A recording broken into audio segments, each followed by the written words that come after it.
협의해서 위자료도 정해줘? 아니, 그렇진 않아. 협의이혼에서는 딱 한 가지만 결정해.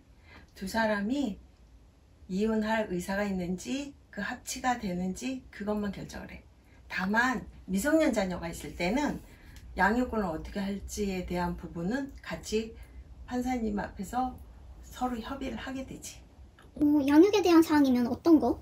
부모 중에 두 사람 중에 누가 양육권을 행사할 거냐, 이걸 결정하는 거고, 그 다음에 양육하지 않는 상대방은 그럼 양육비 얼마 줄 거냐, 그리고 면접교섭권이라고 해서 아이 만나야 되잖아.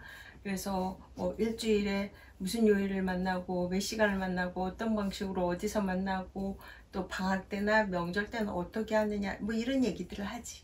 그럼 위자료 같은 건 어떻게 돼? 위자료는 사실은 협의이혼에서는 결정되지 않아. 그거는 아예 논의의 사항이야.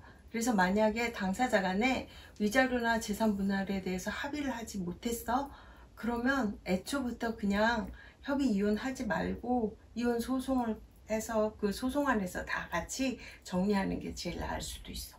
위자료와 재산 분할은 어떻게 틀려?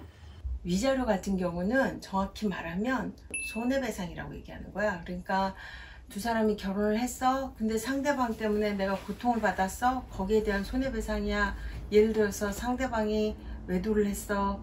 또는 도박이나 뭐 이런 중독 때문에, 알코올 중독 때문에 내가 고통을 받았어. 또는 폭행이나 폭언을 했어. 또 여러 가지로 가정에 충실하지 않지. 외박을 하거나 술을 좋아해서 친구들 맨날 만나러 다니고 제대로 직장도 안 다니고 뭐 이런다고 하면 배우자는 되게 고통스럽겠지. 그래서 그 고통에 대한 손해배상을 주는 건데, 사실은 우리나라는 그렇게 손해배상이 많지 않아. 결혼을 오래 했어도 한 3천에서 5천 정도? 근데 이제 뭐 특별히 그 배우자의 불법 행위가 과도했다라든가 아니면 그 사람이 재산이 많아, 그럴 경우에는 그만큼 위자료를 더 줄 수도 있겠지만, 위자료는 무게를 잴 수도 없고 질량을 잴 수도 없잖아. 그렇기 때문에 구체적인 사정에 따라서 정해지게 되어 있으니 딱히 얼마라고 얘기할 수는 없어. 근데 재산 분할은 이제 두 사람이 공동으로 형성한 재산이거든. 그래서 결혼하고 난 다음에 누구 명의로 취득했든 그건 중요하지 않아. 그냥 두 사람이 공동으로 형성을 했으니까 분할의 대상이 되는 거야. 그런데 이제 고유재산이라는 게 있어. 그거는 분할 대상이 되지 않아. 예를 들어서 내가 부모한테 상속을 받았다, 또는 누군가로부터 증여를 받았다, 이런 건 고유재산이야. 근데 고유재산이라고 하더라도 예를 들어서 상속이 되게 오래전에 이루어졌어, 증여가 되게 뭐 몇십 년 전에 이루어졌어, 그러면 그 재산을 지금까지 잘 유지하는 것도 상대방의 배우자가 기여를 한 부분이 있을 거 아니야. 그렇기 때문에 그것도 때로는 분할 대상이 되기도 해. 그러니까 구체적인 사정에 따라 다르지. 그리고 분할 대상에 있어서는 뭐 부동산, 예금, 보험 이런 것들 다 대상이 되고, 자동차, 그리고 무엇보다 빚도 분할 대상이 돼. 그래서 두 사람이 결혼 생활에서 만약에 발생한 빚이다, 그렇다면 분할 대상이 돼. 근데 이제 뭐 남편이 혼자 사업을 하다가 생긴 빚이다, 그럼 분할 대상이 안 될 수는 있지. 그리고 또 중요한 건 내가 얼마나 이 재산을 형성하는데 기여했느냐, 이걸 따지는 거야.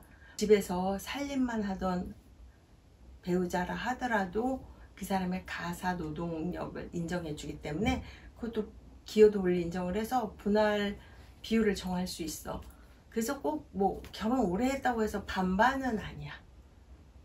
그럼 소송 과정은 어떻게 진행되는 거야? 우리나라 가사 사건은 조정 전치주의라고 해갖고 일단 조정을 먼저 잡아. 조정을 잡아서 조정에서 당사자 간에 원만하게 합의되는 식으로 조정이 이루어진다면 그걸로 끝나. 그래서 판결하고 동일한 효력이 생겨.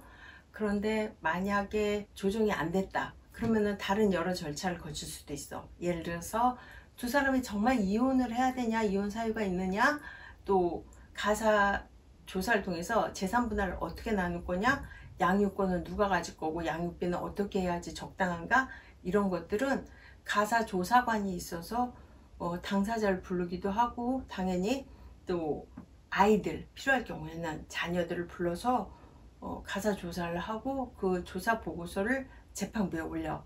그래서 그거 이제 재판에 참고 자료를 쓰기도 하고, 또 때로는 이혼을 하겠다고 이혼 소송을 했지만 이 부부가 다시 재결합할 가능성이 있는지, 만약에 이혼을 하더라도 좀 더 건강하게 이혼할 수는 없는지에 대해서 고민해야 될 경우가 있거든. 그럴 경우에는 부부상담이라는 걸 신청할 수 있고, 이 부부상담은 1회에서 보통 10회기까지 이루어지기도 해. 그런 절차를 통해서 원만하게 이혼을 하거나 아니면 가정을 유지할 수 있는 과정도 있어. 부부 상담은 법원에서 진행하는 거야? 가사조사관은 법원에서 근무를 하는 직원이야. 그리고 대부분 그 사람들도 거의 다 뭐 임상심리사나 상담심리사들이야. 그래서 상담을 하듯이 조사를 하는 거고, 그 다음에 부부상담사는 되게 외부에 있는 사람들이야. 그래서 법원에서 지정을 해줘. 그러면 그 사람한테 가서 부부가 같이 가서 상담받기도 하고 따로따로 가서 상담을 받기도 해. 이혼을 하잖아? 그럼 협의 이혼을 하거나 아니면 이혼 소송에서 이혼만 결정을 하는 경우도 있어. 그래서 그냥 이혼이 끝났어. 그러면 나중에 재산 분할이나 위자료는 정해져 있는 기간이 있어. 위자료는 반드시 3년 내에, 그 다음에 재산 분할을 2년 내에 청구해야 돼. 만약 그게 지나면 청구 자체를 못해.